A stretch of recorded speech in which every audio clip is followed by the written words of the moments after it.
Olá, hoje eu vou fazer uma análise do conto O que a linguística uniu, o preconceito não separa, ok? Então vamos lá para o nosso conto. Quem fez esse conto aqui foi as nossas colegas Beatriz Roseno e a nossa Alessandra Peixoto. Então vamos lá. O que a linguística uniu, o preconceito não separa é uma história bem interessante, onde mostra duas moças de Manaus, né, pertencente à classe, à realidade muito diferente. Elas acabam se conhecendo no dia de chuva por causa de uma vaga de um emprego, né, e acabam virando amigas. Beatriz não aceita, ela não é bem aceita pela família, né, de Sandra, e rompe a sua amizade. Mas por persistência, né, da amiga Sandra, elas voltam a ser amigas de novo e entendem que suas diferenças sociais não podem impedir a sua amizade. O texto ele é composto por uma linguagem bem simples, com o uso de palavras do sentido conotativo, né? Ela usa algumas expressões populares de Manaus, algumas gírias em algumas partes do texto. O uso de ironias, metáforas, principalmente nas falas das personagens, como uma forma narrada da história. Mostra um certo humor de construção do texto, o uso da alegoria, também utilizada na comparação direta.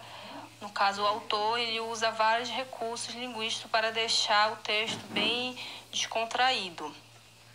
Essas alegorias são usadas na hora da apresentação das personagens, principalmente de Sandra, onde ela fala, realmente é uma história de uma princesa amada e idolatrada, salve, salve, bem como o uso da comparação direta para continuar essa apresentação.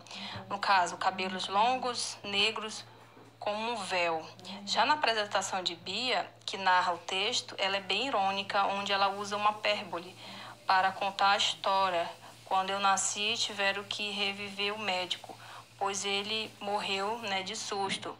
Aí ela vai continuando o uso dessa figura de linguagem.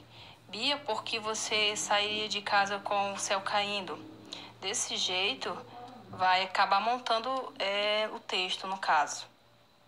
Aí a gente vai ver que nas falas das personagens aparece o uso das gírias e expressões populares, ainda, né, quando a narradora fala, pois apresenta as camadas populares. Quando, claro, qual o teu nome mesmo, né? Então ela fala, qual é, minha senhora? Essa discriminação aí não pode, tá ligado? Né? O que tem meu jeito de falar as minhas roupas, né? Poupe sua saliva, destilar o seu veneno mais tarde. Terminei. Já a fala da Sandra e de sua família mostra mais o uso da norma oculta, o idioma como aquelas roupas, aquele modo. A fala, Sandra, minha filha, o que os vizinhos vão pensar, por favor, não a convide mais para a nossa casa. Aí a gente vê que é sem gírias, né? Sem sentido conotativo. Então a gente tem já a fala real da fala dela, como é que é para ser mesmo, né? No caso. Agora, ao decorrer do texto, aparecem ironias, metafóricas e outras figuras de linguagem que ajudam a deixá-lo bem descontraído, como nos trechos. Era um dia chuvoso em Manaus, os bueiros estavam todos entupidos e as ruas estavam tão inundadas que eu não sabia se saia de casa a pé ou de canoa. E como as contas são pagas sozinhas, né? No caso, ela diz aí, ela já me ajudava a controlar. Apareceu minha casa no sábado seguinte, vai outras expressões, figuras de linguagem vão aparecendo aí no texto, no caso. O texto ele é muito rico no uso dos recursos linguísticos, que torna, né, nossa comunicação mais descontraída e cheia de humor.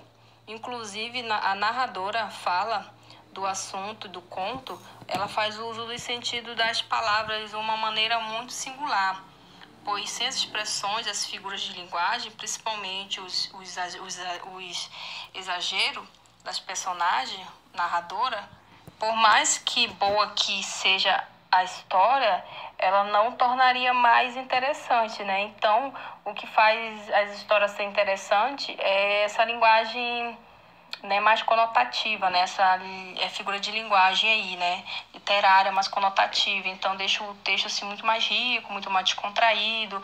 Na verdade, o conto, ele traz muito isso, né? Ele traz essas figuras de linguagem literárias. Então, o texto, assim, ele foi bem bacana, tem uma linguagem muito, muito boa. Então, eu adorei de fazer essa análise aí. E muito obrigada.